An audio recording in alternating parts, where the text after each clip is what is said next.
बिलाल ख़ान फिर से एक बार आपका स्वागत करता हूं अपने चैनल पे।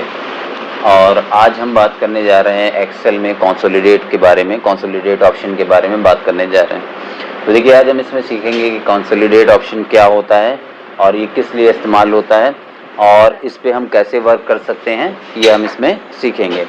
तो देखिए, कंसोलिडेट जो हमारे पास ऑप्शन है वो आपको यहाँ पर जब आप जाएंगे, डेटा में जब जाएंगे, ठीक है ना, ऊपर डेटा में, डेटा टैब में, तो आप यहाँ पे देखेंगे एक आपको ग्रुप मिलेगा डेटा टूल्स, उसके अंदर एक ऑप्शन होता है कंसोलिडेट। ओके, तो एक तरह से कंसोलिडेट जो ऑप्शन होता है, इसके तहत हम जैसे कि मल्टीपल जगह पे जब हमारा डेटा होता है, ठीक है, सेम चीज़ का, तो उसका एक कंसोलिडेशन निकालते हैं, उसका एक कंसोलिडेशन निकाल के हम रिजल्ट के तौर पे लाते हैं, कंसोलिडेशन रिजल्ट के तौर पे लाते हैं। तो उसके बारे में हम जानेंगे कैसे। तो देखिए, हम यहाँ पे देख लेते हैं एग्जाम्पल के तौर पे। यहाँ पर हमारे पास जैसे कि हमने लिख रखा है नेम, इंग्लिश, हिंदी, मैथ्स, ठीक है। यहाँ पे नेम में हमने लिख लिया नाम अमित, दीपक, आमिर, जीशान।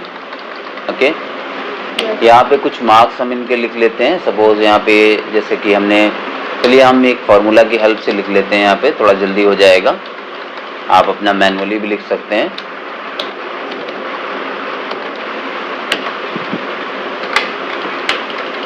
यहाँ पर हमने कुछ मार्क्स ले लिए हैं बच्चों के, ठीक है। और इसी तरह से हम एक और पे हमने कुछ नाम ले लिए हैं, उन बच्चों के कुछ नंबर लिख दिए हमने।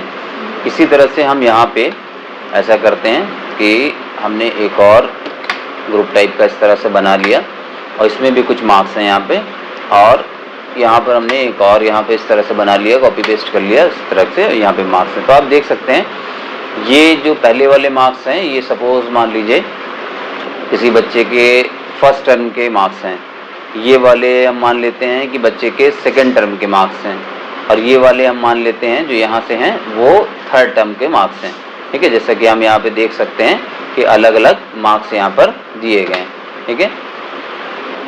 अब हम इस्तेमाल करने जा रहे हैं कंसोलिडेट का। तो देखिए, अब हम यहाँ पर आएंगे और हम बात करने जा रहे हैं कंसोलिडेट की। डेटा में हम आए और यहाँ पे कंसोलिडेट पे हमने क्लिक करा। क्लिक करते ही हमारे सामने इस तरह का एक डायलॉग बॉक्स आ गया जिसमें ऊपर फंक्शन लिखा हुआ है सम। अभी जब ये पूरा हो जाएगा तब आपको समझ में आ जाएगा कि इसमें आखिर होता क्या है, ठीक है ना। तो यहाँ पे सम लिखा है, यहाँ रेफरेंस लिखा हुआ है, इस पे हमने क्लिक करा और क्लिक करने के बाद मैंने ये जो डेटा फर्स्ट टर्म का था, इस फर्स्ट टर्म के डेटा को मैंने ले लिया, इसे कैप्चर कर लिया, सिलेक्शन कर लिया। वापस मैंने इस पर दोबारा क्लिक करा और इसको मैंने ऐड करा दिया। ऐड कराने से पहले यहाँ पे टॉप रो और लेफ्ट कॉलम लगा दीजिएगा। ये इसलिए होता है कि ऊपर जो हेडिंग्स हैं वो उसको पता रहे कि वो सिमिलर हेडिंग्स है सब में। तो इसको हमने ऐसे सिलेक्शन लिया और इसको ऐड करा दिया। इसका मतलब कि मैंने फर्स्ट टर्म वाले डेटा को क्या कर दिया, ऐड कर दिया। इसके बाद मैंने फिर से इस पर क्लिक करा और सेकेंड टर्म वाले डेटा को लिया और उसके बाद लेने के बाद इसको भी हमने ऐड करा दिया। फिर इसके बाद फिर से मैंने इस पर क्लिक करा और जो थर्ड टर्म वाला डेटा है उसको मैंने सिलेक्ट करा और करने के बाद इसको भी मैंने ऐड करा दिया। तो ये तीनों डेटा मैंने क्या करा दिए, ऐड करा दिए। फंक्शन कौन सा इस्तेमाल हो रहा है, सम का। अब जैसे ही यहाँ पर, और ये ध्यान रखना है कि इन पे टिक्स लगे होने चाहिए, यहाँ पर जैसे ही हमने ओके करा तो देखिए एक मेरे पास डेटा आ गया है जो कि सब उसका सम आया है। जैसे आप देख सकते हैं कि अमित के इंग्लिश में 37 मार्क्स हैं, अमित के यहाँ पर इंग्लिश में 35 हैं और इस वाले टर्म में अमित के इंग्लिश में 37 मार्क्स हैं। इन जब तीनों को हम जोड़ेंगे, ऐड करेंगे तो 109 आ जाएगा। तो ये तो एक हमने फॉर्मूला इस्तेमाल करा था सम का।